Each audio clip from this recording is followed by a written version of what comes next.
what I'm reading. So I'm just super glad that we got to talk yesterday. NFS. I'm just really glad we got to talk yesterday, you guys, because it really just helped me flush out all of my apprehensions and everything. And that's one of the reasons I would say I don't necessarily care to hear people's thoughts about books all the time before I have read them, because they can put negative thoughts in your mind going into it. And I had those. And I think I probably still would have had them maybe if I didn't listen to that video that I told you all about. But it put influence in my brain, so you hate fruit? Well, fruit hates you too. I love fruit. Fruit is good. So now that all of that crap from yesterday is out of the way, I'm like super excited about what's been read. So we're going to go ahead and dig into the material because it was, my little notey note. It was good. So hold on. And I took lots of notes. Look, this is my book and we haven't even made it half through yet. So there are all the notes inside. You're glad I enjoyed it more after yesterday's discussion. Yes, me too, because I was highly concerned. Like, I was just like, oh God, please don't let this put a damper on my entire experience. Okay. So chapter 7 was entitled Homecoming. I'm not going to go through every single new name that was mentioned, but I will go through a couple of the new names as we go along. You cut your finger yesterday because of pomegranate. So that's why you hate fruit? You just holding a grudge against all fruit because of a pomegranate? Just be mad at the pomegranate, not all fruit. Are you okay? Are you okay? Is your finger fine? So also, we can talk about it afterward. Don't let me forget to tell you guys about the extra SVSSS extras. I read them finally. Yes, because it was mentioned again yesterday. I was like, let me just hurry and get it over with. So I listened to Kictor. Anyway, I'm glad you're okay. So we can talk about them later. So anyway, chapter 7, we have a new name, Yanji. That's Yanji. Yanji. I think that's very easy. But anyway, I think that was the only new name in this chapter. Yes. So let's go over my notes. You were scared to talk to me about them. Then you don't have to say anything. I'll just talk myself. So we have concubine Lady Liu, who is also known as Yanji, and then other Lady Li. They're getting together and showing their regards and their respect for the lady of the house, or for Muhan Zhang, or whoever said again, Muhan yesterday, because this is what they're supposed to do. But of course, they're not really there because they want to pay their respects, because they want to be kind and everything, or they're good women. They're there because they want the gossip and they want the tea that's going to come eventually. Because guess who's late to the party? Madam Song, aka the madam that went over to Prince Chung's wife, Lady Xiao, to introduce herself and chill with her, as to like stake some kind of claim, make some kind of power move. So, yeah, it was you. Okay. Yes. So this lady is the only one that's missing. And of course, we have, I guess, this just weird thing where, okay, these ladies are bowing to you, showing their regards, so you got to give them a gift. And it was the same thing with the servants. The servants introduced themselves to Muhan, and then he had to give him a gift. Otherwise he would look a certain way. He would look bad, basically. And I'm like, wait a minute, bro, this was his wedding. Like, gosh, it was his. Who's going to sleep? Udma. Okay, good night. I'm glad you don't want to get spoiled. Go away. As much as I would love you here, I want you to know what's going on. Have a beautiful night.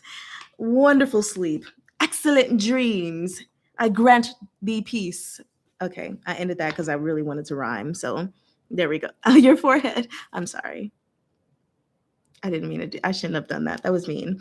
So anyway, he's gotten some gifts from his mom. This didn't come with his dowry, but his mom gave him some gifts, which fortunately she did, because they were good gifts that he was able to give to these ladies. And so everything was just fine for that, because if he didn't have good gifts, then people would look down on him. Again, the customs, man, they're just so weird to me, because I'm like, it's my wedding. Where is my gift? you know? He is super chill when dealing with them. He's very just like, I don't feel like dealing with y'all.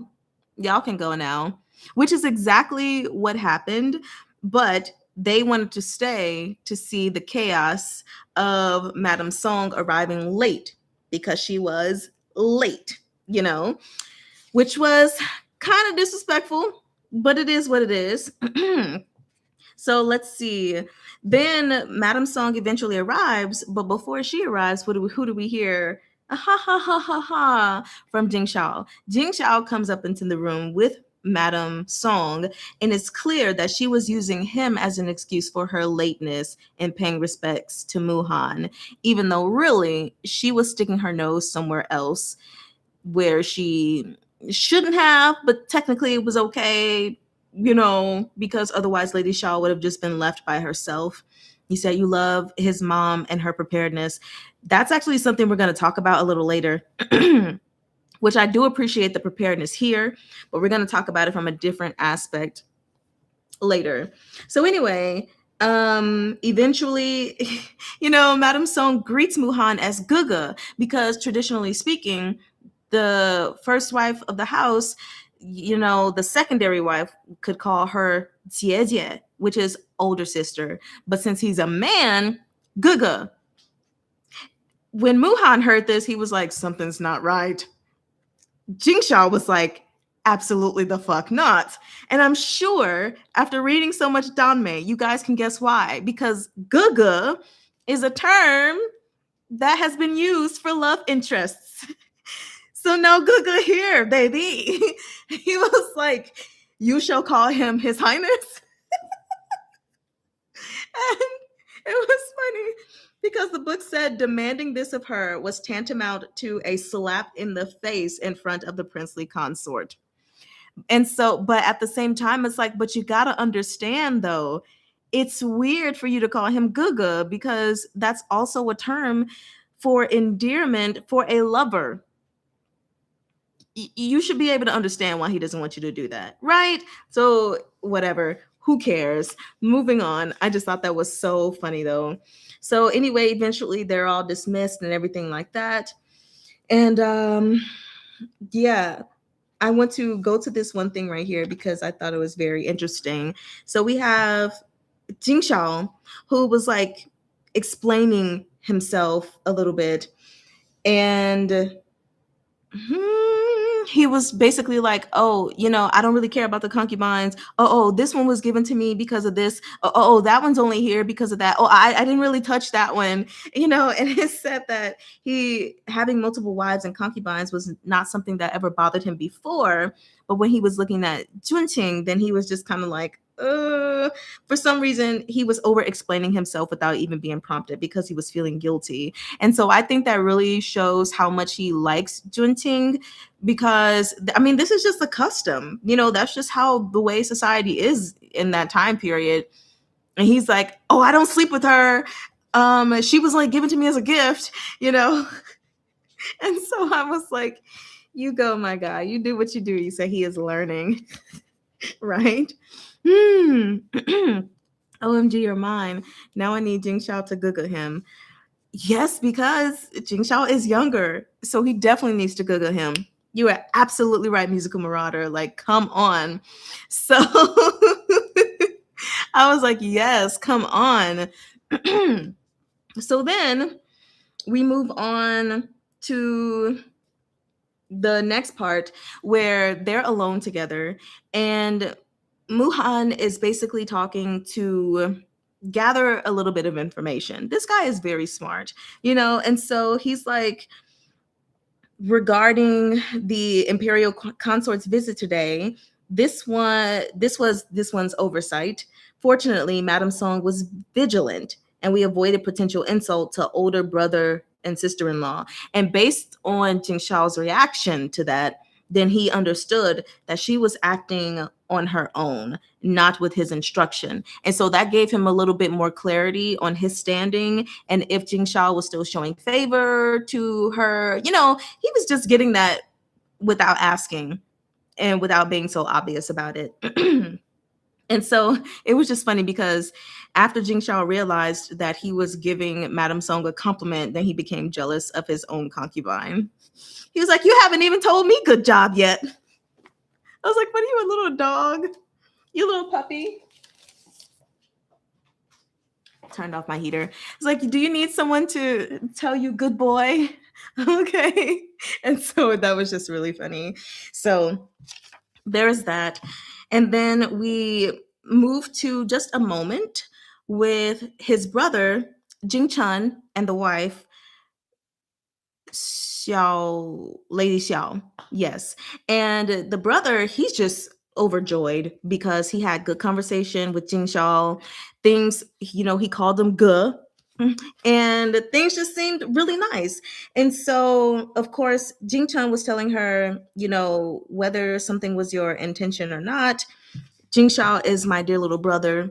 And I will try to stop anyone that tries to destroy him by any means. And then in his head, he said, even father, emperor. And so I was like, oh, okay. Very interesting. I wonder why there's this such strong loyalty coming from the elder brother, and where that, you know, just where that develops from. And I'm hoping that we can get more insight on that, because I want us to have another character in the imperial family who's genuine, basically. So I want to know more about that, other than the fact that, of course, he's the big brother, you know, so it's usually the eldest who cares about their younger siblings, although there's a different situation with someone else. But anyway, usually you want to love and protect them and make sure they're okay. Yes. Yeah, you said love his big brother energy. Exactly. Right? And so here's where my concern lies. Because they have the same mother. Um, shoot, I don't remember if that was mentioned or not. But if so, that would make a lot of sense. So we have his wife, Lady Xiao, who's basically like thinking to herself, though. She's not saying this out loud. All she was just like, certainly, okay. And so, yeah, I know the former empress. I'm just saying I didn't remember if they came from the same mother. And so she's thinking, just because you treat him like a brother doesn't mean he'll necessarily appreciate it, which technically in his past life, it went unappreciated. But my concern is with her having this thought process, because we are in the imperial family. I'm hoping that her concern or her own judgments that she has about Jing Shao won't lead her to act secretly against her husband and him developing a good relationship, or she won't act in secret to put a wedge between them just because of her own preconceived notions, because that just feels like something that would happen. You know what I'm saying? Nod. Exactly. So I'm just a little concerned about that. We'll see where things go. And so then, of course, we have 2 days after the wedding, where now Jing Chun has to, I mean, Jing Shao has to go to Muhan's family and meet them and everything. He said paranoia is necessary to some extent in these families because, yeah, it can ruin all the good stuff, right? So it was just cute because on their way there, you know, Jing Shao was like, "Can you give me a little advice on your family? I want to, or tell me about your family so I can be a little bit more prepared and everything like that." And exactly, how's mine? And so he's telling them a couple of things or whatever. And then he says, "Hey, if my father brings up the salt permit in Jiangnan, don't say yes." And I was like, "Oh, You're telling him to not say yes to your father. Okay, Neko, yes, keep your mouth shut. And so I just thought it was interesting that Muhan Jong was advising him to say no to his father. And so, really random thought that I had, I was like, I wonder if Muhan knows about their past lives as well, or if he just has really good foresight, or if there's something that he knows about what his father is doing that Jing Shao doesn't know. Yeah, keep those mouths shut, lady, unless it's to say things that are spoiler free. And so anyway, then we get to the final part of that chapter, literally the last part, talking about this salt trade. And it says, this had been one of the charges brought against him in his first life. So he was more than ready to be like, yeah, I'm gonna say no. And I was just like, okay. So well, yes, I know that now, but I had to get my thoughts in when I was reading. So then when we get to chapter 8, make sure I get my notes. Da-da-da-da-da. Okay, yeah, so he's just giving him like more advice on his family. And I thought it was interesting because Jing Xiao said he's always been bad at considering consequences of his actions. And so he was like, Junting, like, please remind me from now on, because otherwise some of my foolish impulses are going to be the end of me one day. And I was like, yeah, those impulses must, they came to pass in your last life. So yeah. So then we finally get to the family. And of course, it's Marquis Bayway, just so y'all know how to say Bayway. Okay. Bayway. Bayway, Bayway. I don't know. Hearing that just makes I just think the name is so funny. Bayway. So anyway, it says that Marquis Bayway had a pair of children, and then there was him, the common born son. And that's how I read that in my head. He had 2 pair of children, and then there was him. I was like, okay, got it. So he's what, the youngest, or and he's from another mother. Cool. Or is it saying he just had 2 pair of children, meaning he had 2 from one woman and 1 from another, but they didn't come like, I don't know if they were saying the order or not. And I'll also state why I'm not sure about the order of their birth a little later when we finally get there. But yeah, so 3 kids in total. And then Muhan is basically just knowing that because Jing Shao is not very adept when it comes to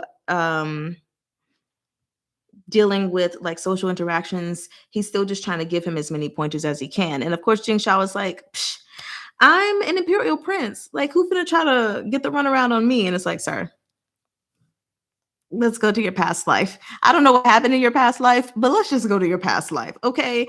That's just the way we're going to do that. You said you think it was just stating how many, not the order. Yeah, that's what I was thinking as well. And I'll say why I think so. So then moving on to, let's see, page 81.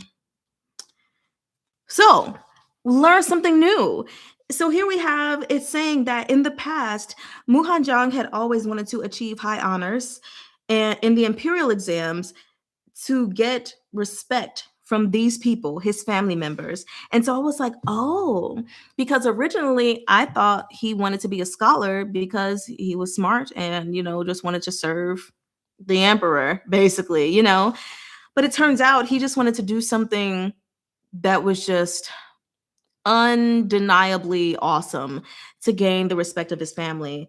And so I was like, was there ever any part of him that really wanted to do it? And then now understanding even more, I could understand why he had resentment initially and resentment in his past life, because that was taken away from him. That opportunity to show his family like, look at how great I am. And so I was like, okay, well, we need to see more about this family then, because there's clearly a problem.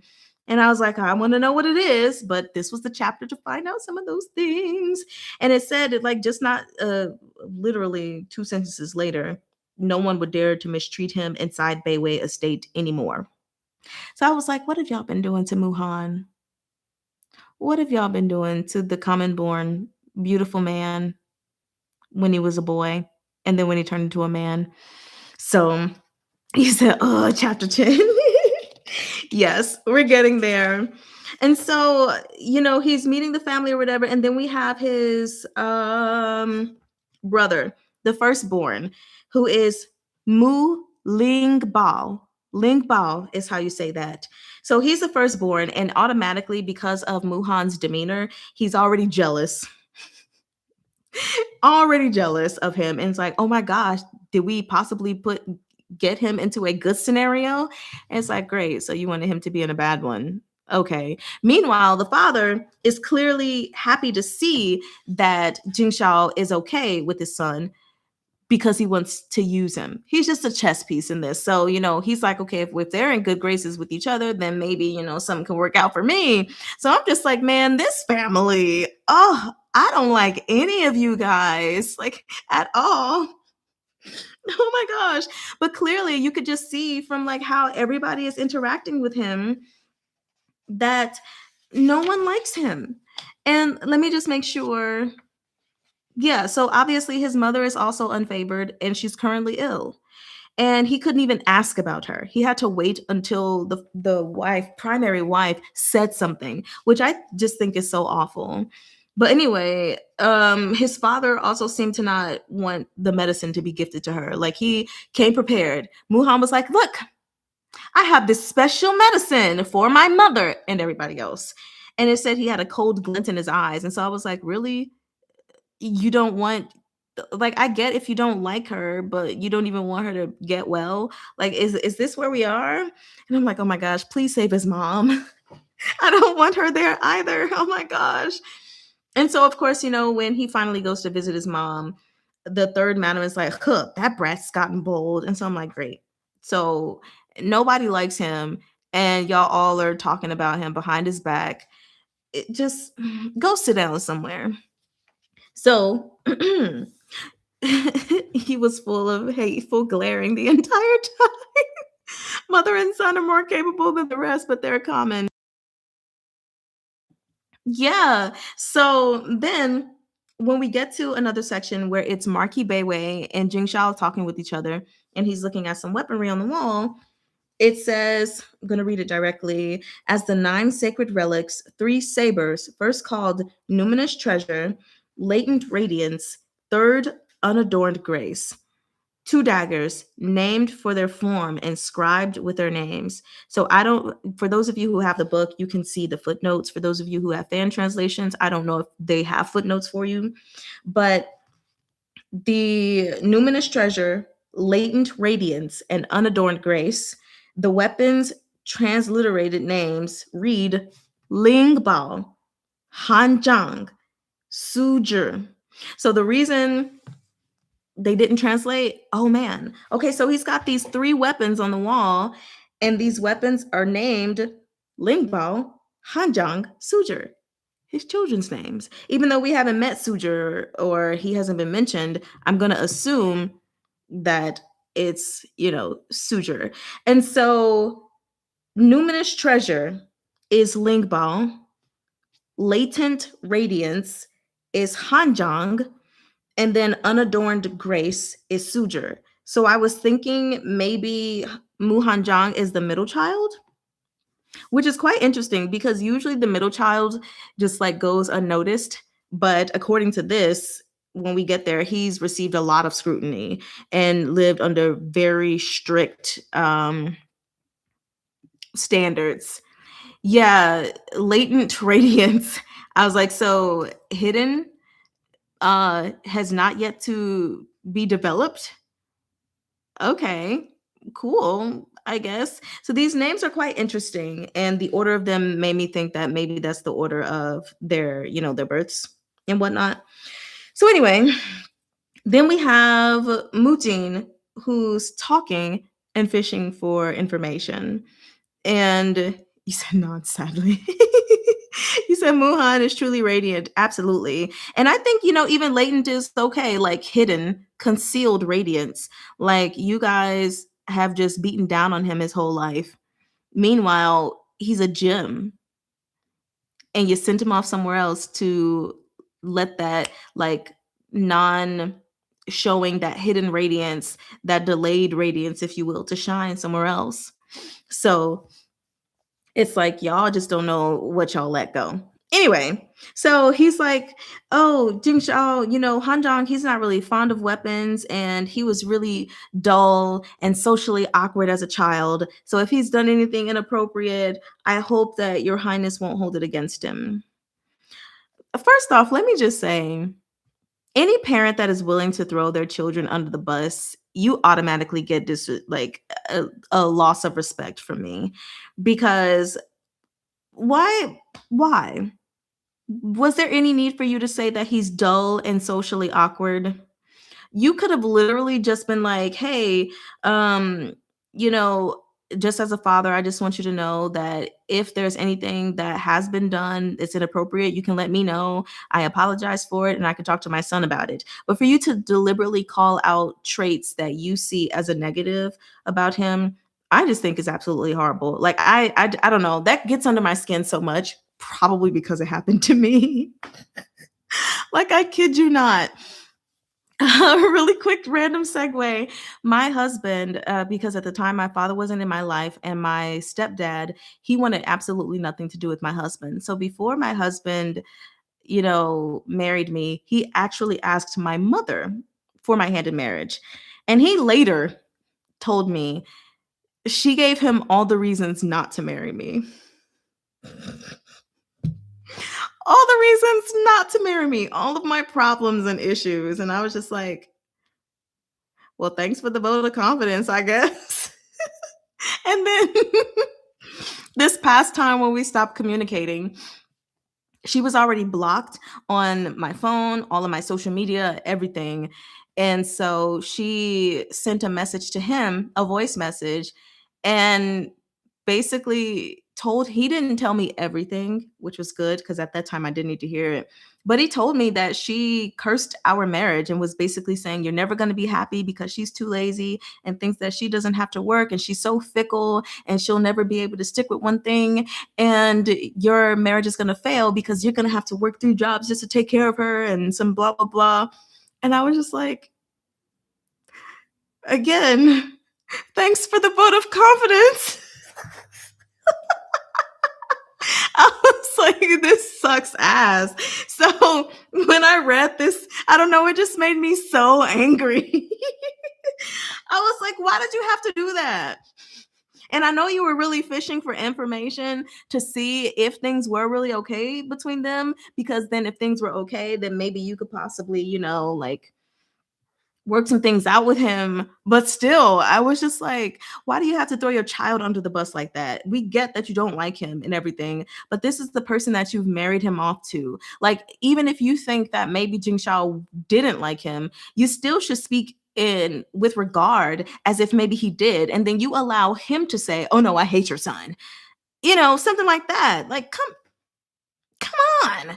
So I missed some comments. You said same when someone compliments and parent going, "You don't know him, he's poop." I think it was kind of anti Jinx versus evil eye back in the day. Family back is what protects a wife in a new household too. Your husband is a good man. He's a great man. Like he's put up with a lot of my trauma. He's also helped me through a lot of my trauma, and he's always seen through my mother even when I couldn't, but it was like a process. And so he was always very careful until things exploded. And he's like, "No, ma'am. Nope." So you say, too many mothers like that, WTFY. You know, I think it's just because a lot of mothers hate their children. I think there are a lot of mothers out there who did not want to be mothers, but because they did not take precautions, they became mothers. And because people are always saying that children are a blessing, they're a gift from God, an inheritance, blah, blah, blah, that they convince themselves that they love their children. Now, that's not to say that women who unexpectedly got pregnant didn't truly love their kids, but I think that there are a lot of women out there who were unprepared, who didn't take precautions, then they got pregnant and they resent their children. But they refuse to acknowledge the fact that they resent their children. And so it comes out in many different ways, like in the things that they say. That's my personal belief. So you said Mari is wonderful and she's just jealous. I mean, probably. She's probably jealous for real, but that's neither here nor there. I don't even care. She can do what she wants because it's like, well, we're still going strong. It'll be in August. It'll be 10 years of marriage and 13 years of friendship. Yes. So I think we're okay. And even when problems do arise, we take precautions that she and her husband did not take. Like, we're quick. If we need therapy or counseling, I'm like, okay, let's get it. Okay, let's sit down and talk. We have a problem. Let's figure it out. So, anyway, he had enough to marry you anyway. Yes. Enough confidence. Yes, he did. Like, you need to backup child you are sending off. Exactly. Right. But yeah, I think they don't admit it. So, yeah, I don't know. Just like hearing about the familial issues in here, it just really, oh my God. I was just like, oh my gosh, please, someone help me through this because I'm getting upset. You want the relationship to last, and that's what makes a difference. Exactly. Yeah. And unlike some men, a lot of men, he was not against therapy at all. Like, as soon as I mentioned it to him because we had an issue, I didn't even ask. I was like, "We're getting counseling. Here's the counselor. I'm booking our first session."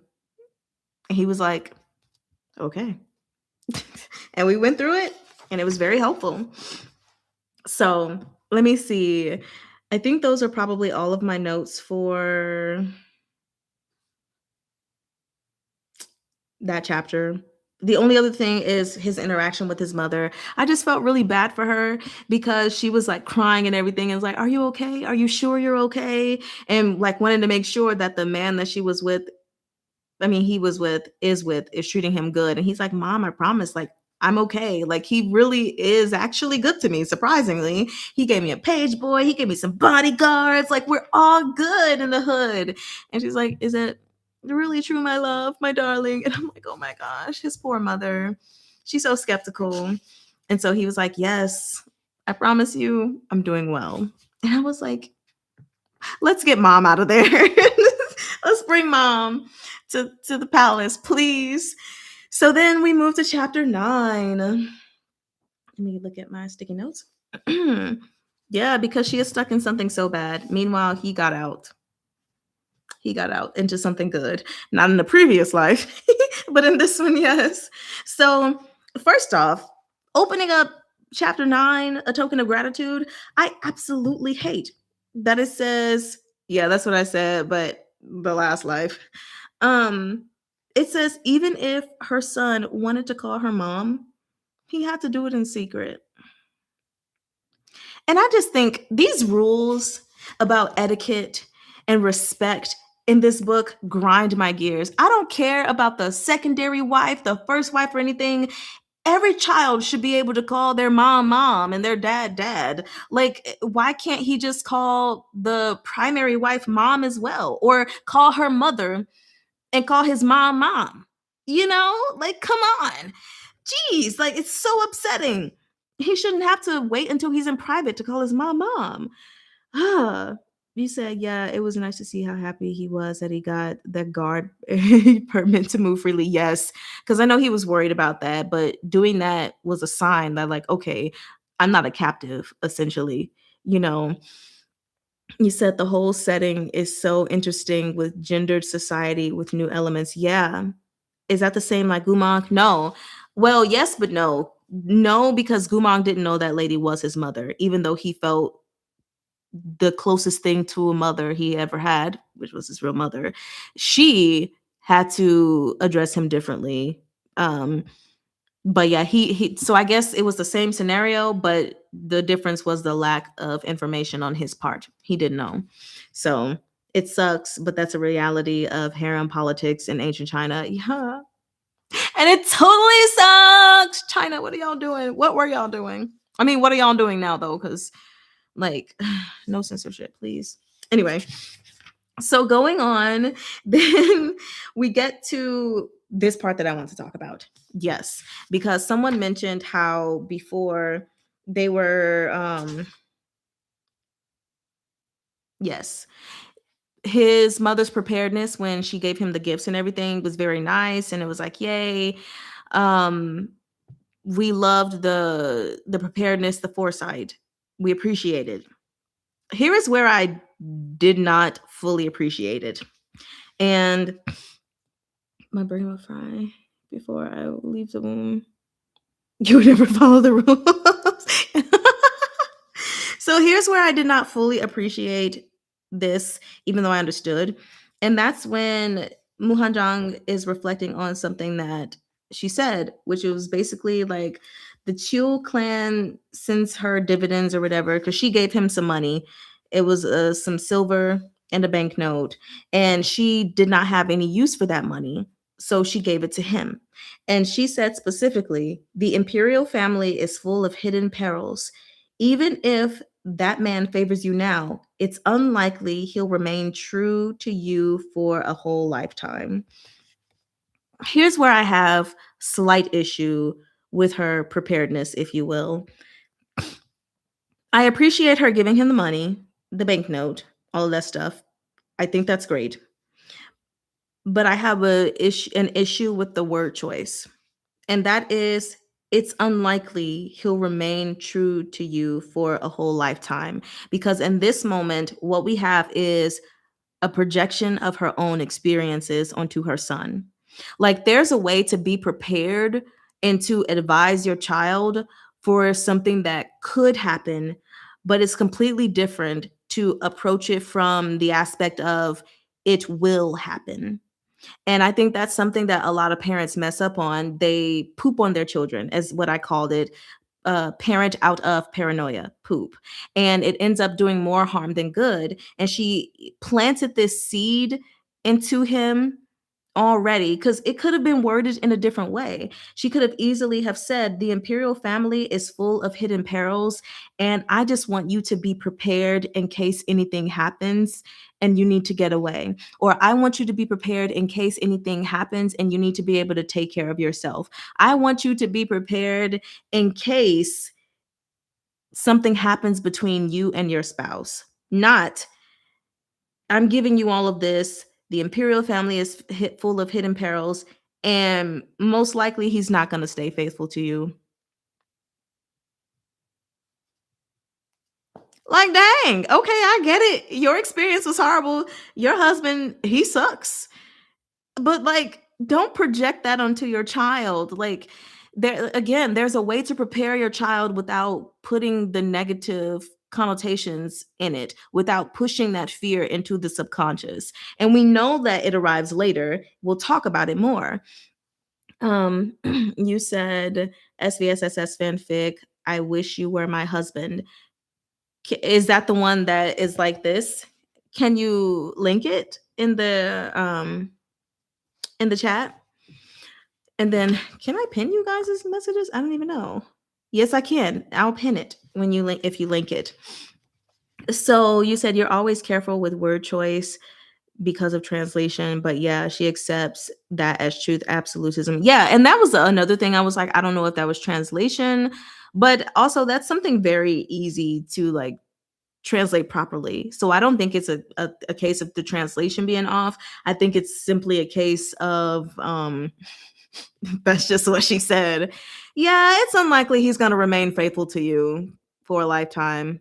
So, here's my 100,000 taels of silver in a banknote. He says he already has a harem too. Yeah. Here is an out if you ever happen to need it. Yes, exactly. Meaning favorite cycles. Yeah. Oh, I read that one. It's so good. I have not read that one, so I don't know if I agree. So, again, like I said, here is where I appreciate her preparedness, but I don't appreciate the way that she went about talking about it. So anyway, a little later, they're on their way home and everything, and Jing Shao tells him to call me Shao. Shao, Shao, which is his first name, by the way. For those of you who don't know how Chinese names work, the surname comes first, then the first name comes. So Jing is the last name, Shaw is the first name. There's preparedness and there's a jinx. Exactly. Precisely. Thank you, NFS. And so he, of course, doesn't want to call him Shaw because it's like, oh my gosh, like that's, intimate, basically. But Jing Shaw was like, did you hear the cat, what do you call them peoples? The guy who was driving the carriage, guy who was driving the cabin. And he was like, what's the difference between coachman? That's what it is. He's like, the coachman just called me your highness, and then you just called me your highness. What's the difference in the between him calling me your highness and you calling me your highness? Please call me Shaw, baby. And so I thought that was so cute. So already talking about why I did not appreciate the mother's insight. I mean, her dumping on him, because when we flip to the next page, your Highness, he's like, call me Shao. Jing Shao propped up his torso and stared intently at the man beneath him, his dazzling bright eyes full of childlike expression. What's the next thing that said? Even if that man favors you now, it's unlikely he'll remain true to you for a whole lifetime. Already thinking about it again. I mean, it's literally the same day, but he's already thinking about it again. And even though he has a more positive outlook at the current moment, because he's like, okay, he seems to have the emotional range of a child. And even if it's not going to last, at least he's fond of me now, basically. But again, that seed has been planted. At least for now, he's fond of me. This negative seed has been planted. So I'm just like, oh man, dang it. Like, no, we don't want that seed to be sown, but it's been sown already. And not to mention, with the rocky start, that seed is probably going to get watered a couple of times. Actually, it does get watered. We'll get there. So he said, and to Princess Shirjing, we aren't there yet, relationship wise. My fan translation was going little spoon instead of xiao shao, had me bawling laughing. Yeah, I like that. It shows Jing Shao needs to work through for his relationship. Absolutely. So, crap, let me go back to my sticky note. What do I have? Yes, a projection of our own experiences.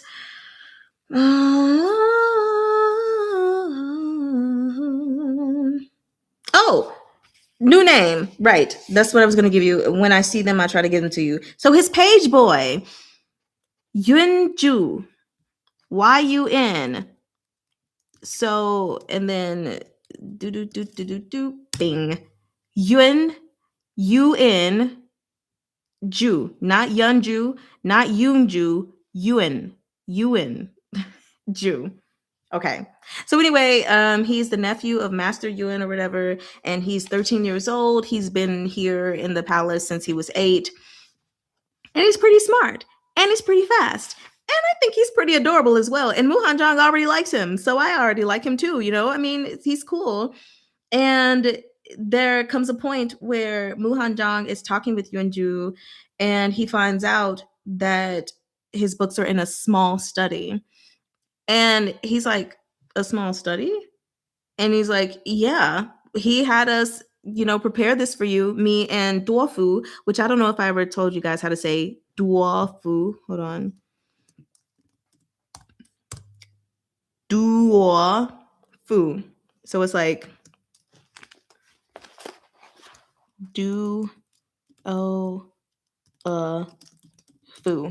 Duofu. Duofu. I guess you could say duo, but the O's in Mandarin, they typically have a diphthong and do like the oa, duofu. So anyway, continuing. But yes, they prepared this little study, and it was like, by now the whole estate knows that His Highness absolutely dotes on his new wife, which is great, but also bad. Very concerned. So anyway, that's the page boy, and he finds out that this new study is not small at all. It's big. And all his books are there, including another bookshelf with books that weren't originally his that he brought from home. This man, he's got a sandalwood desk, musical instruments, game boards, calligraphy, and painting supplies all laid out. And I was reading this and I was like, oh, he's got musical instruments, he's got paint and calligraphy all laid out. And in another room, I've got my games all in the cabinet. I was like, so are you describing my room? Because I was like, this is great. I mean, my desk isn't sandalwood. I don't know what kind of cheap wood this is, but I got me a desk. It rises up and down. I got my musical instruments, my games. I don't do calligraphy, although I do have a calligraphy set that was gifted to me, and my paints and stuff. So I thought for a second maybe they were talking about my room, but I don't think so. They were talking about Muhan's. So anyway, he's just like thrilled to be in this room. And then eventually they're in bed together at night. And at one point, I guess Muhan addressed him without saying Your Highness. And he got super excited about it. He was like, oh my gosh, you didn't call me Your Highness. That's so awesome. And then right after that, Muhan Jong was like, Your Highness. I was like, no. It was so funny because he thanked him for the room and everything. So it was just really adorable because because he was so flustered and he's still thinking about etiquette and everything. They're cute. They're really cute. Not even gonna lie. So then we move to chapter 10. Also picking up my notes. Yes. So we have it's bedtime. They're still in the study, but it's like, okay, it's time to go to bed. So let's go to bed. And Jing Shao's like, I'm not tired yet. And he's like, it's late. We should go to bed. And so then on page 98, we have that Jing Shao is basically like wrapping his arms around his waist and everything, and trying to coax him or whatever, if you will. And he's has no intention of letting him go, clearly, is basically what is being said. And so Muhan Dong is like trying to sit up straight and everything. And then it says that they had taken a vow of marriage after all, and no one was around. So there was no need to observe strict etiquette. Because he saw that the guy wasn't going to let him go. So he was like, okay, I'll just let him be. And so I read that sentence and I was like, okay, yeah, good for you to know that you don't like you. This is your husband and nobody's around. Like, do whatever you want to do. But then I was so sad after, like, the very next sentence was like, even if Jing Shao wanted to take things further, he wasn't allowed to resist.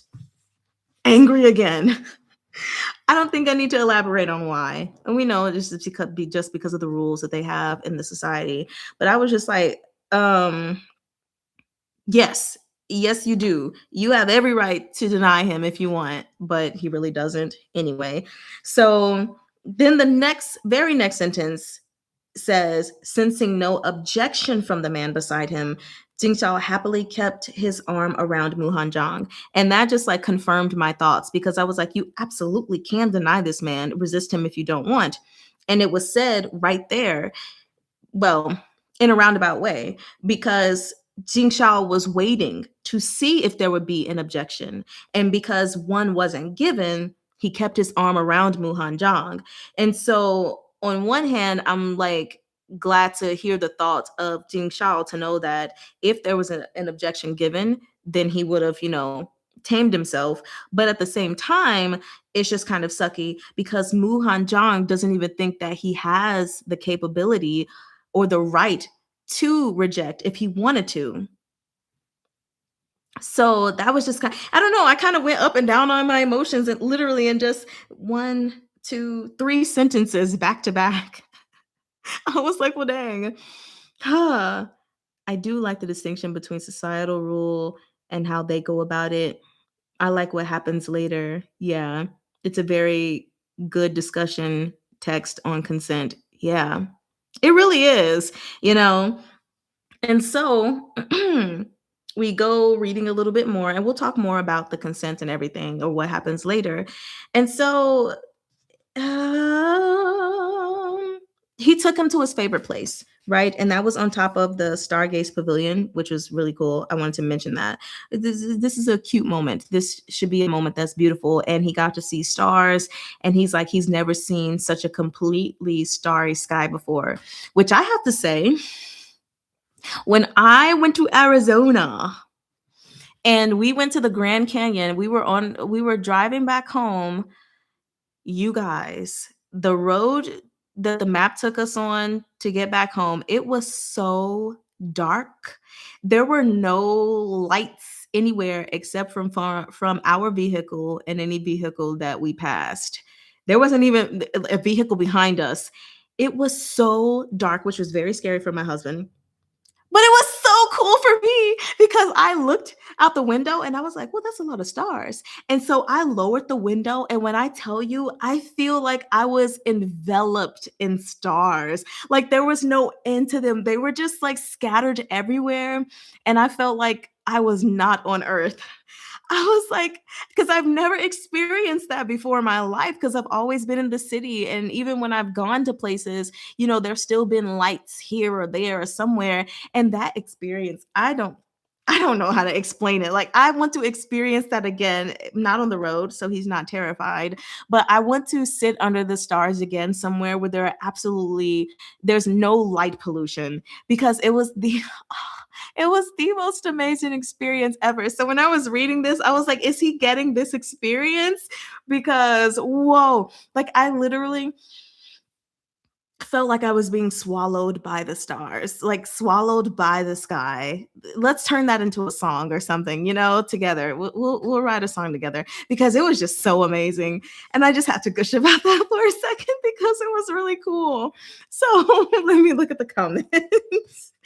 It gives a lot of nuance. Yes, it does. First time seeing actual starry sky is overwhelming. It was so overwhelming. And I was so sad because, our eyes see one thing, but cameras, they don't pick up what our eyes do. And so I was trying so hard to get it on my camera and it just wasn't happening.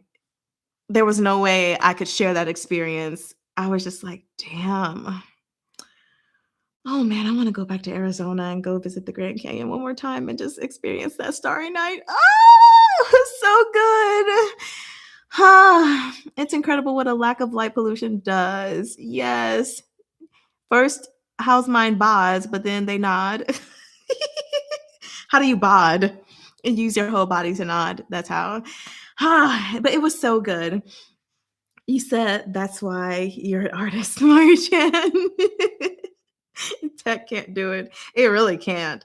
So I have completely digressed. Even though it's kind of relevant, but not really. But he took him to his favorite spot. And this is a pretty lit spot in the nighttime. So, it says, of course, he was of common birth. And so he could not run wild like Mu Ling Bao. And he was teased a little bit by Jing Shao. He was like, oh my gosh, she never done anything or whatever. We're here for it. But this was honestly really, really sad because, he was like, whoa, so you've like never climbed a tree as a kid? Especially as a boy, because boys are supposed to be like this. He didn't get to experience those simple things. And then, we hear that he lived in a very strict household. And that's why I said it's just crazy because like usually the middle child is the forgotten one, while the strictest of strictness is on like the eldest child. And then the most lackadaisical, kabootably, don't mind my words, is on the youngest child. But the eldest child seemed to be able to do whatever he wanted. And Muhanjang had the most strict things on him. So it was quite interesting. I do love that he's going out of his way to bond with him because they definitely need the bonding time, not just meeting family, sleeping together, literally sleeping because nothing has happened.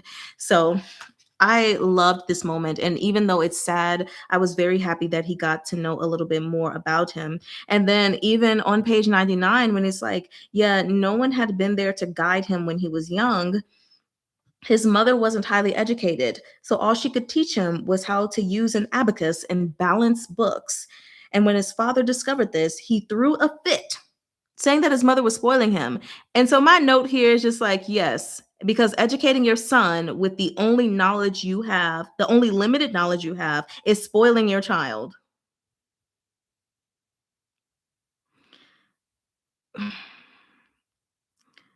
Yes. Let's just be upset about that, shall we? And I was like, okay.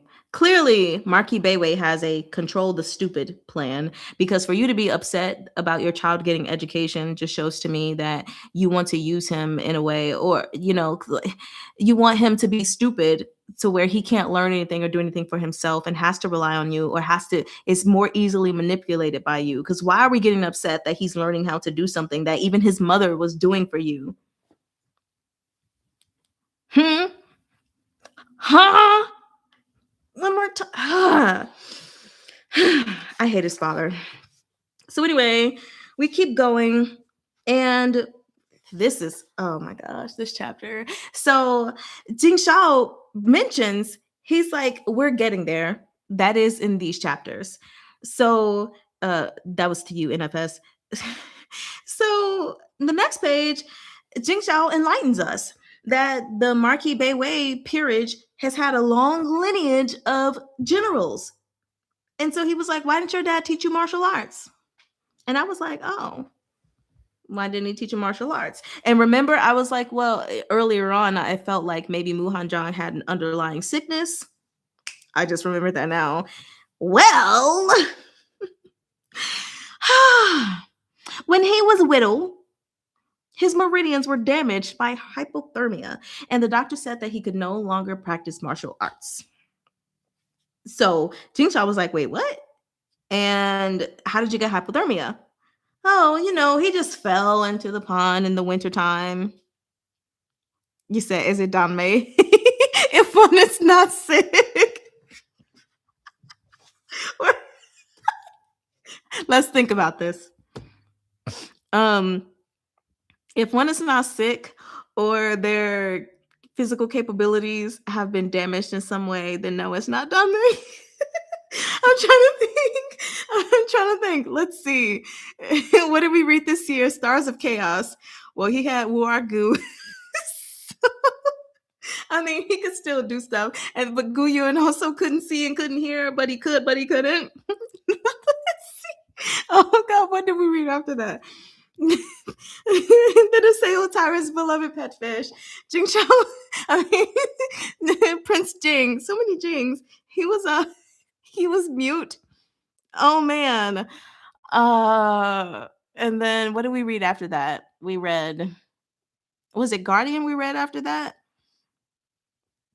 I didn't read far enough for us to really get into that, so we're not gonna count it. Peerless, I think Sui Bachir goes without saying. Let's see. And Yuwu, well, Gumong was his souls were taken. What else do we read? Number 7, River Bay Road. Was there a main character that was sick in that? That might be the only one, I think. Maybe. What else did we read? SVSSS, we have Without a Cure, and then I'm gonna call them the chicken pox right now because I can't remember what the sickness from the sowers was. um, and then let's dang, yeah, if it's Donme, it's somebody's got to be sick. Someone's got to have some kind of physical ailment or physical restriction. You said Shelian had his cuffs. Yep. You don't count that. You don't count River Bay Road. Of course, we have Thousand Autumns, Shen Chao, poor Shen Chao. Oh my gosh. Oh my gosh. Yes, TDCF. We definitely had the human face disease and everything. I'm trying to think. And Arha. Let's think about Arha. Was there a sickness there?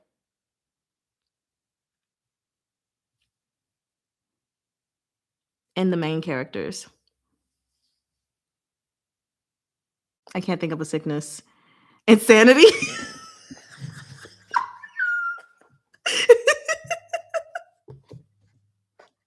Oh yeah, we got Devil Venerable also wants to know. Who had a sickness there? Well, Bailey Ting Miao's brain sickness. I'm counting this too.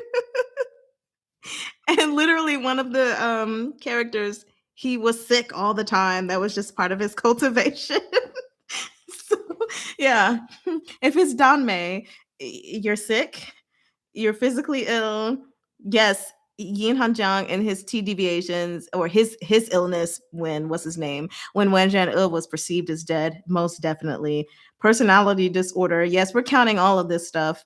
Um, you know what? So let's go back to River Bay Road then. If we were introducing, yes, T deviation and personality disorders, we have to look at Zhang Weizi, which I'm not 100% sure. I guess he was just confused about his identity as a whole. So, um, yeah, yeah, Danmei, some. That's so funny. We've gotten off track again. So let's continue. So he's like, I fell into a pond.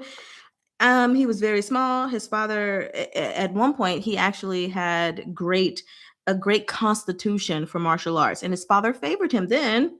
Yeah, of course he did, because there was nothing wrong with the son. But as soon as the doctor was like, "Hey, um, he can't practice martial arts anymore," then dad was like, "Oh, you're irrelevant now." He didn't care about anything that he did anymore. And of course, Jing Shao was listening and everything, and it was so crazy because, and I felt it too, but Jing Shao was like, "Who pushed you?" I was like, I love it. Because you already know. You already know. Jing Shao, you get some points for me. You get some points. You said silent reading and guardian is like, what is a psychopath? Really? That's hilarious. And so he's like, who pushed you? And of course, Mu Hanjiang is not telling him, but he does remember that he was pushed. And in fact, it says, that he just had his grandmother had made him a new snow white cloak of rabbit fur. And then these pastry crumb encrusted hands of a chubby boy, 2 heads taller than he was. And then he was in the pond. So somebody pushed him. And I was like, at first I was like, was it his eldest brother? Because that just seems like something the eldest brother would do, clearly. I don't know. Maybe if his constitution was better, or who knows. So anyway, Jing Shao eventually goes on to say, okay, you will have your revenge. I was like, I'm excited. He said, whoever did something to you when you were a little youngin, I didn't know you, but I know you now. So let me show you guys the picture. Here is the picture of him being pushed into the pond by that ugly little chubby kid with 2 more kids behind him. So F all them kids. I don't care who they are. F all of them. All of them. Not all of them. All of them. You said he planned to stand by icy rivers. That's hilarious for such an occasion. So F them kids. You want that revenge? Yes. So then I just like this moment between them on this rooftop, and they had the peach blossom wine and everything, because after like going through that, he didn't even share all the details, but just knowing that Jing Shao knew, and he was like, you will have your revenge, and he was holding him. It said that Mu Hanjiang just felt the embrace, and he allowed himself to be vulnerable for just a moment, to linger in the sorrow for just a moment, and to quietly indulge in this warmth for just a moment longer. And I was very happy about that, because again, the doctor had already said that he has pent up emotions, And so it was like, here in this moment, he was allowing those emotions to just wheedle out of him. Very much appreciated, because you can't keep everything bottled inside. And that doesn't mean that you have to talk about things in order to not bottle them anymore. Sometimes it's just crying, or sometimes it's just allowing someone to hold you while you sit there with the feelings. You said, why are villains often so pretty? I don't know. I don't know. I'm gonna be. We gonna see. So then The next day, we get to the next day, and again, I love Jing Shao. He's a man of action. He says to Master Yuan, "Go find out why the common-born son of Marquis Beiwei fell into the pond many years ago." He said, "We finna nip this in the bud now. We finna find out who pushed him, and then we gonna do something about it." I was like, "Yeah, let's go, sir. Let's do it. Let's nip this in the bud." So feeling safe enough to realize you've been wronged is a huge thing. Absolutely. And I'm glad that he finally has that safe space, because when you're in a place where you can't acknowledge that you've been wronged, even if your brain knows that you've been wronged, there's a part of you that either feels like you deserve it, or there's a part of you that kind of just sweeps it under the rug, like it doesn't really matter. And I relate to that so much. And it's like, so to have that person that he can be vulnerable with, he's like, let me just, yes, this happened to me. Yep, it was wrong. It's so vital. So, very good chapter, even though it was filled with some kind of sad things. So then we move to chapter 11, which is it was extremely short. What was it, page 107 to page 113? Wasn't even 10 pages. It was barely five. One, two, three, four, five, six. Oh, okay. Well, it was like six and six. So he says sometimes even a stranger saying sorry that happened to you means so much. Nods, nods. Yes, absolutely. So in chapter 11, we have Jing Shao is surrounded by, oh, I'm sorry. He's galloping on his horse because he's leaving, right? And he's passing by this lady, and she has a child who's throwing a tantrum or crying or whatever. And so she's like, "Do you see that man? You keep throwing your tantrum. I'm gonna let him take you away." And he heard this, and he was just like, it's sucky that he has this reputation, because he's heard it many times before, that he's just like this ruthless, cold man. And there was even a rumor going around saying that he had destroyed, what was it, like 100,000 prisoners. He killed 100,000. He's Krampus, not Krampus. And so they were like, he killed 100,000 prisoners. But he was like, that's not even possible. Like, I literally only have 50,000 men myself. And I just love that he was thinking about, what actually happened. So they surrounded the 2,000. Hold on. Let me make sure that was the right number. Yeah. His elite troop of 2,000 surrounded, yeah, they surrounded the generals or the fighters of Xiongnu, which Xiongnu, Xiongnu. They surrounded him, their army, and he even tried to negotiate. He's not just a ruthless killer, he tried to negotiate, but they were like, "No, we don't want it. We'd rather die." So everybody had to die. I mean, that was the end of that, but it was not 100,000 soldiers. And so it's like his reputation, the rumors that have spread, they have been very embellished and made him a lot more ruthless than what he actually is. So that's kind of sucky. But I mean, what do you get when you're in the military? I guess people are just going to look at you that way. So then we have Madam Song, you say, and he was what, 17, 18 when that happened. He was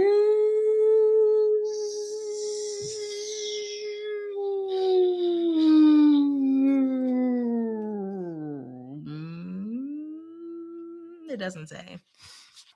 But he was young, basically, because we know that he's only 19.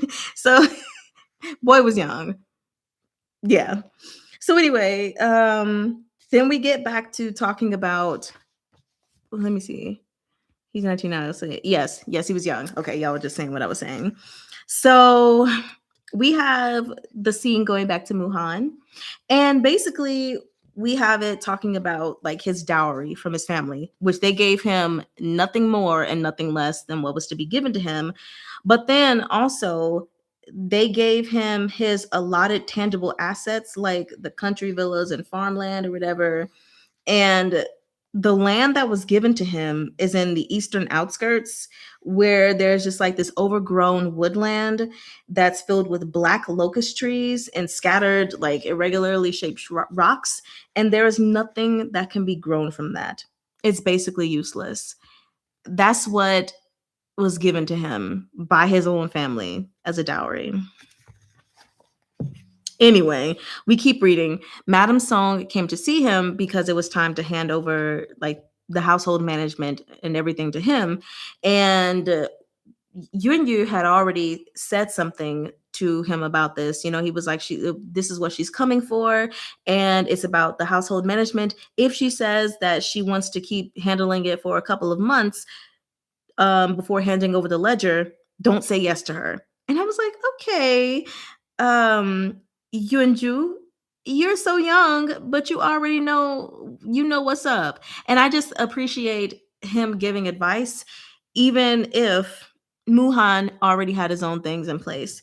So anyway, Madam Song Ling Xin comes in, and she's like, according to the rules, now that you're part of the household, all of these affairs should be given to you, but it's kind of inconvenient that you've come at this time, and so things usually get handled at this time, blah blah blah blah blah. Trying to play her whole little thing to keep the power, to keep the control for a few more months. And so Muhan Zhang is basically like, okay, I'll wait and ask His Highness for guidance.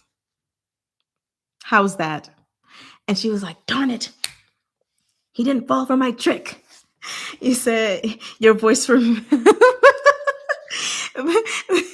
that's not really how I picture her voice or when I was reading it, but that's how I You said, yeah, kiddo has a future. Best wingman, absolutely. So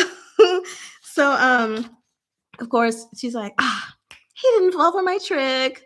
Gosh darn it. And so then the other thing she gives is she gives him the book with the drawing of a peony on top of it. And it's the bedchamber duties. And when I read that, I was just like, oh my God. That's so awkward. It was like, yeah, Madam Song feels awkward. Han feels awkward. I was like, me, the reader, I feel awkward. I was like, I feel so awkward for everybody. This is weird. Like, hey, we're all married to the same husband. Here's the book that shows when we bed him. You handle this now, okay? I could never. Oh man, I could never. Oh gosh. So anyway, then we have the scene goes back to Jing Shao, and Jing Shao is basically we're introducing another character. Hold on. Zhen Feng. So it's not Ren Feng, although you can say Ren Feng if you can't do the zh sound. Zhen Feng is the captain of Prince Chung's Imperial Guard. And they clearly have a good relationship with each other. So he went to fight for the whole day, basically, which makes sense, of course. That's what he's been doing with this whole day, while Muhan Zhang has been at home in his study having fun until the awkward moment. So anyway, then we switch back to Muhan Zhang again, and he's just ignoring this little peony covered book because he's like, I don't want to deal with this. Having the time of his life. So you said Song did it for her, period. So then we move to chapter 12. Chapter 12. The first thing I want to say is that I love Yunju. He's adorable because he tries to set Muhan up for sexual success, is what I'm going to call it. Because he was like, I mean, Your Highness, I spoke with Miss Jushi, and this is usually the schedule that's laid out. And Madame Song usually gets like, what does it say, 20 days, and the other concubines get 4 days. And those days that they have are usually when she's on her period. So if you just give yourself those days, and it's like, if you give yourself those days and then you just give, I think you said 25 days and then 1 day for each of the three of them, then you ain't got to worry about nothing because you don't have a cycle. I was like, sir, what are we doing? I was like, I appreciate you trying to set him up for sexual success, but like, go sit down. What are you, 14 years old, right? Which you're probably adult age or almost adult age at the, well, no, the coming of age, what was it? 19 or 20. You're not there yet. So just calm down, okay? It was so funny.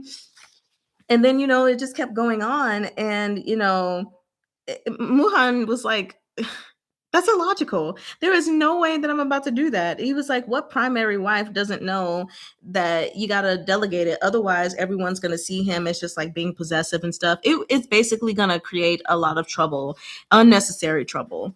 These are all the other wives and they deserve their just time, with Jing Shao. So he's like, no, I'm not going to do that.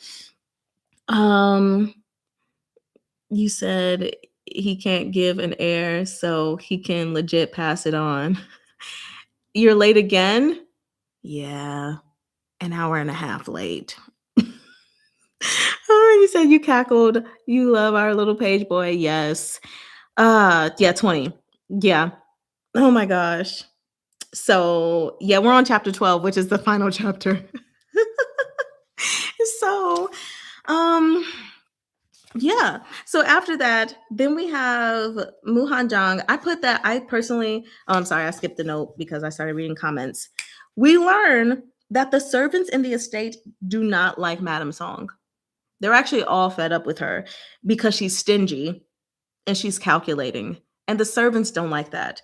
And so I'm like, okay, this might play in favor for Muhan. I mean, don't get me wrong. When it comes to the servants that are directly under her and maybe the other ones, even if they don't like her, they may still, do what she wants them to do because that's just how things go. But at the end of the day, to know that the servants are fed up with her, I was like, yeah. Ha ha ha ha ha. So anyway, the next thing that I wanted to say, when, Jing Shao finally returns home, it's dark and everything. He's asking for a massage. And he's getting that massage. And basically, I personally think it was really smart for him to explain, because he talked to Jing Shao about the ledgers and everything. And he was like, I think it's best if we have her handle it for, hold on. How much more time? Was it 1 more month? Yeah, he was like, it's already the middle of the 3rd month. So let's just let her take care of things a little bit longer. And then Jing Shao, he did not like the sound of that. He was just like, this is, something that is supposed to be your responsibility. These are your affairs. Because and he knows that Muhan knows that if she keeps handling that stuff, that there's going to be an imbalance in power. And that's going to cause strife, basically showing that she has the power and not him. And so that just made him upset. And he was like, you're the princely consort. You should be doing these things. And if you find it annoying, then you can just have, who did he say? Duofu do it? Yeah, just have Duofu do it. And then right after that, it said that Jing Shao had already said so much in these past 2 days. And yet Jing Chuan was still unsure of him. And it made him a bit weary. That ended up not being what it truly was. But if it was, he said icy hot. Exactly. But if that were the case where Muhan was just saying that because he still felt some kind of way, it was really his own doing. So even if that was the case, it's like, well, I mean,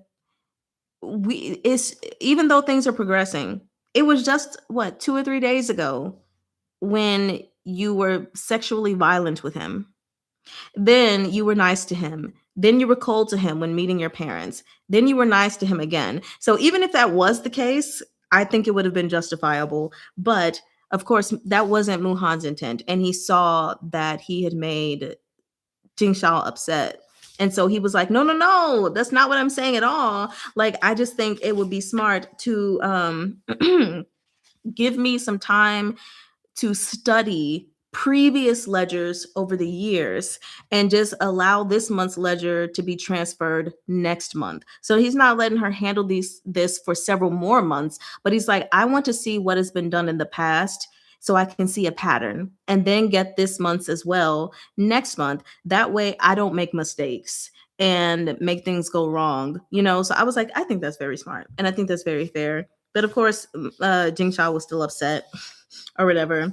But eventually it was okay. So he said he's also setting her up. I don't know. So then this is the part we get to where I was just like, oh, how we end these chapters. I was like, dang, maybe I should have said, let's read to chapter 13 so we didn't have to end with this, because this chapter is called Bedchamber Duties. So we have Jing Shao, who is kissing all up on him and everything, you know, kissing the eyes, kissing the cheek, kissing the nose, the forehead, the lips, you know, kissing the jaw, kissing the neck. You know, he's pulling his robes to the side or whatever. And he was like, every time you're formal with me, this is your punishment. I'm gonna kiss all over you and everything. And it's like, you know, clearly, obviously, Muhan Jung feels something, you know, because at one point it was like he hummed a muffled groan, blah blah blah. He felt the warm lips and everything. It was lasting a long time, and then again, you know, he was speechless. You know, he, yeah. He even said he softly licked the edge of his chin. And then he was nibbling on his neck. And Muhan Jong, he hummed again, you know, but his body was trembling and his breath was quickening. And then he was like, Your Highness, don't. And then Jing Shao, you know, pulled his collar open, was kissing him some more and everything.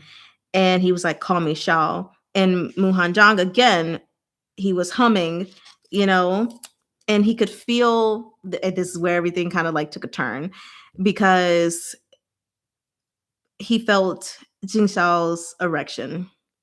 And after he felt that, he was like, Shao, don't. Like, don't. Okay. And Jing Shao heard the fear in his voice. And so, of course, he then like looked at him, and his face, which was initially from all the kissing and stuff, was like beet red. Now it was blanched. It was stark white. And so he realized, he's like, oh, so he immediately like turned over and laid on his side. And I was just like, ugh. Yeah, there's really no easy way of getting over what happened, how we open this book. No matter the good things that are coming afterward, no matter how the relationship is developing, this is the real result of what you did. And you're just going to have to deal with that. And so I was really happy to see this here, actually. I mean, not happy like, yay, it's here. He doesn't want to have sex with him. But like, it was very realistic. And it honestly would have been a little weird if he was okay. Like, if he was like, oh, yes, this feels so great. Yeah, let's have sex. Oh, yeah. But of course, you know, when he was talking about the ledgers with the page boy, he thought about how awful his first night was and how torturous it was. And he was like, there's no way I can endure that for an entire month, you know? And so, number one, glad that Jing Shao recognized the fear and stopped. It's like, okay, you said stop. And I really appreciate it because, yes, in the earlier chapter, whichever one it was,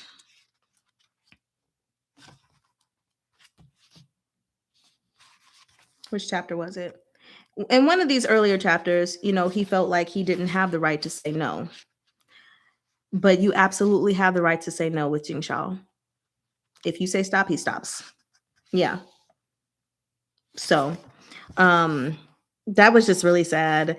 And then the other thing that just made it even more sad for me was the fact that Jing Shao apologized. And he whispered, I mean, not Jing Shao, Muhan said, "I'm sorry,"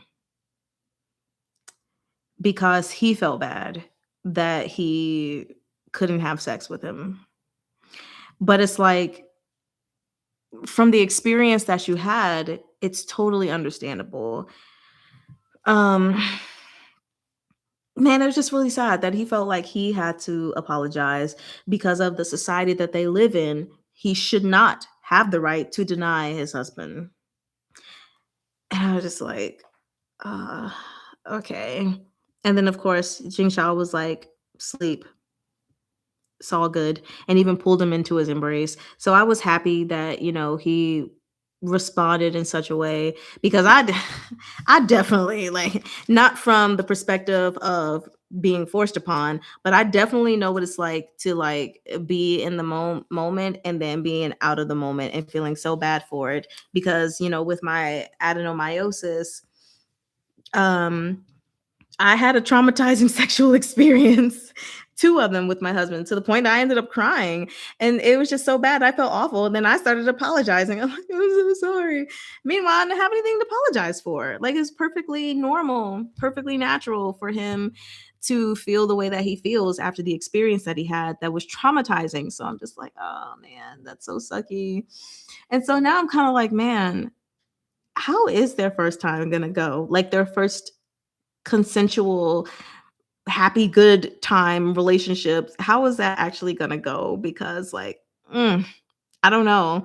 Let me see. You said, "I do like that they showed him stop." Yeah, it was a very good showing. Yes, he's learned. Man, I was so happy he stopped, because it was like, it would have been awful if, because of the society they live in, where he was like, "Oh, but I really want to," and then he really did force himself, not with the malicious intent and the resentment, but this time with love and adoration, if you will. But it just still would have still been awful if he could kept going anyway. And so, yeah, you were like, the trauma remains, and you got to deal with it. Yep, you got to deal with it. And that he calmed himself down and reached for him. I appreciate that too, because I know, like, in the heat of the moment, it's like, oh, he was ready to have sex, and it's like, no, don't stop. And it's like, I really wanted to have sex. Okay, let me calm down. All right, let me just hold you. It's okay, love. It's okay. So, oh man, wife societal primer. Yeah, still going strong in our society too. Yeah. A hug means lack of rejection, so it's very important. Yeah, that's why I was happy that he decided to hold him, because it was like, yeah, this was absolutely necessary. So that was all from those chapters. Look, what I nehmen. Saranghe, te amo, ich liebe dich, um, j'adore, uh, am I missing a language? No, I think that's it. Bye bye. You tell me shoo. Shoo. Bye.